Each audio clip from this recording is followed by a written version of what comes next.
बताओ 2027 में कौन आ रहा है, फिर आगे बढ़ते हैं। 2017 रिपीट करने जा रही है भारतीय जनता पार्टी, हैट्रिक लगाने जा रही है।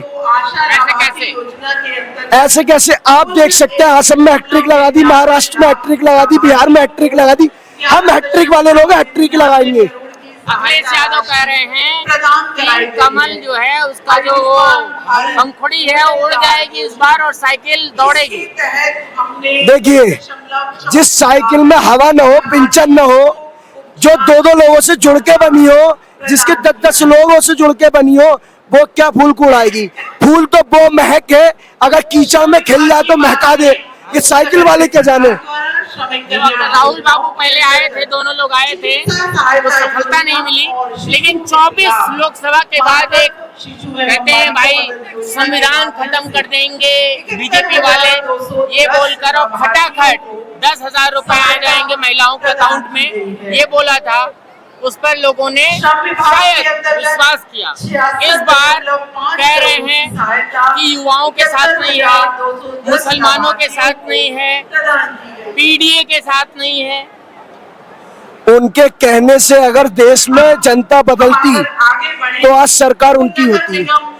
उनके जो परिवार ने परिवारवाद की राजनीति करी, उनके परिवार ने इस देश में आपातकालीन लागू कराई, उनके कार्यकाल में मुरादाबाद में ईदगाह पर 1991 में मुसलमानों को गोलियां चलवा के मरवाया गया ईदगाह पे। उनकी जोड़ी समाजवादी पार्टी ने मुजफ्फरनगर में दंगे करवाए, तो आप उन सरकार की बात कर रहे हो?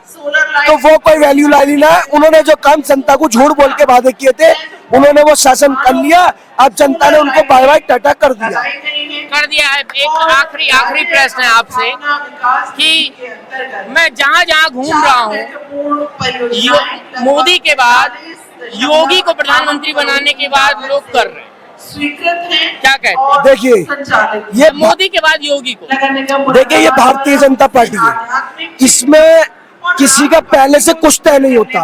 आप डिमांड जनता की है कि अभी माननीय प्रधानमंत्री 2047 तक विकसित भारत बना जाए, उसके बाद जो इस लेवल का पात्र होगा, माननीय मुख्यमंत्री जी अभी हमारे हिसाब से भी टॉप पर है, तो जो भी पात्र होगा वो प्रधानमंत्री का दावेदार रहेगा। छोड़ना नहीं चाहते आप योगी जी को उत्तर प्रदेश से? देखिए, वो उत्तर प्रदेश में रहे, भारत की किसी भी स्टेट में रहे, वो हर एक नागरिक के देश में बच चुके हैं दिल में। है, बंगाल जा रहे हैं, असम जा रहे हैं, महाराष्ट्र जा रहे हैं, सब जगह से जीत ला रहे हैं। जहाँ जहाँ जाएंगे वहाँ वहाँ कमल खिलाएंगे, जहाँ जहाँ जाएंगे वहाँ वहाँ गरीबी दूर करेंगे, जहाँ जहाँ जाएंगे वहाँ वहाँ माफिया भागेंगे। ये तो होना ही है। अतीक अहमद मार दिया था। हाँ। अखिलेश बाबू कह रहे हैं कि जो है विधानसभा में लड़ाई कर ली थी योगी जी से कि जो है गलत हो रहा है तमाम चीजें। अतीक अहमद मुसलमान को मार दिया, नाम लेके ये हिट किया जाता है, मुसलमान लिंच किया जाता है। एक सेकंड, मुझे ये बताइए, क्या जो समाजवादी पार्टी में रहता है वही मुसलमान है? हम लोग मुसलमान नहीं है। हमें मुसलमान क्यों नहीं कहता अखिलेश यादव? क्यों नहीं कहता अखिलेश यादव हमें? वो तो उनसे पूछना पड़ेगा, क्योंकि उन्होंने अपनी सरकार में मुसलमानों को रोडों पे रखा। जो अनपढ़ मुसलमान थे उन्होंने दंगों में मुसलमानों को रखा। मेरी विधानसभा 29 विधानसभा कुंदर की शाखाओं में मुसलमानों पर 400 मुकदमे एक महीने में लिखवा देते थे, और जबकि मुसलमान की सरकार कहलाती थी, वो मुसलमान का विधायक कहलाता था। वो क्या है, आज 12 महीने पूरे नहीं हुए, 1.5 साल पूरा नहीं हुआ है। आप अगर जाके पूरी विधानसभा के मुकदमे देख लो तो 400 मुकदमे न होंगे। टोपी पहन के टोपी पहनाने का काम किया है क्या? अरे भैया, जो हमारे आगे पूर्व प्रत्याशी थे वो 2022 के चुनाव में बोले क्या भाजपा को वोट ढकेल दो उपचुनाव में। उस टाइम पे मुसलमानों ने थोड़ी देर कर दी सुनने में, उपचुनाव है, मुसलमानों ढकेल दिया पूरा वोट। तो हमारे जो लोग मुसलमानों का मसीहा समझ रहे हैं अपने आप को, वो अपनी गद्दी के मसीहा है, ना कि मुसलमानों के मसीहा है। तो मुसलमान का मसीहा होने का मतलब है कि मुसलमान की पीढ़ी आगे बढ़े। आज IAS बनना है, IPS बनना है, तो मैं ये नहीं कह रहा कि भाजपा जाके कलम कर रही है, भाजपा उस दंगों को खत्म कर रही है, हमारी मानसिकता खत्म कर रही है कि तुम रोड पे छापने वाले नहीं हो, तुम रोड पे पत्थर उठाने वाले नहीं हो, तुम शिक्षा लीजिए, शिक्षा कीजिए, आप पढ़िए, स्कूल में जाइए, पढ़िए और कामयाब होइए, यही काम हो रहा है। एक और प्रश्न आ रहा है, आप बहुत अच्छा बोल रहे हैं।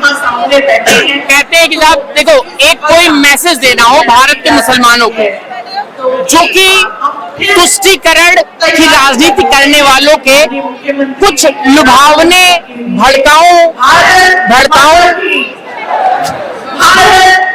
भड़काऊ बयान में आ जाते हैं, उनके लिए क्या, उनको समझाने के लिए कुछ कहना चाहेंगे? देखिए, मैं सिर्फ और सिर्फ मैं मुसलमानों का ठेकेदार तो हूँ नहीं, मतलब मैं एक नहीं, मैं उन लोगों को जो मुसलमानों का ठेकेदार बनना है दूसरी पार्टियों में रहकर, जो मुसलमानों का ठेकेदार बनना है दूसरी पार्टियों को रहकर, मैं सिर्फ उनको ये कहना चाहता हूँ कि देखिए, तुमने जो मुसलमानों का बेड़ा गर्क करना था कर दिया, और मुसलमान किसी के बाप का गुलाम नहीं है, मुसलमान अपनी जिंदगी खुद से तय करेगा। आप मुसलमानों के ठेकेदार नहीं बन सकते।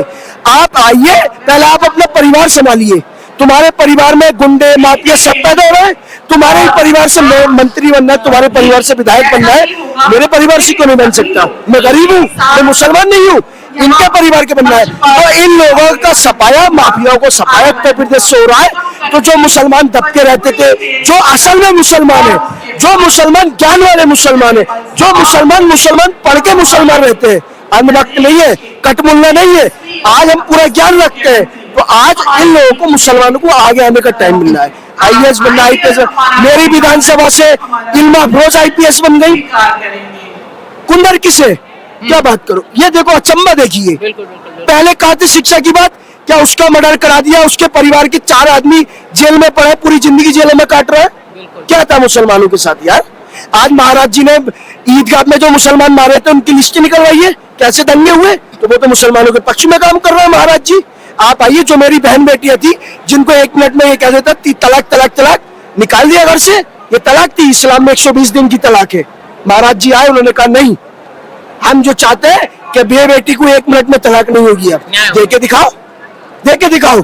अब क्यों नहीं दे रहे? ये अब तो इनके हिसाब से इस्लाम में खत्म हो गया क्या? नहीं, इस्लाम अपने हिसाब से है, ये लोग अपने हिसाब से इस्लाम चलाना चाह रहा है, और वैसा नहीं है। बहुत बहुत धन्यवाद, बहुत बहुत धन्यवाद। चलिए आगे चलते हैं।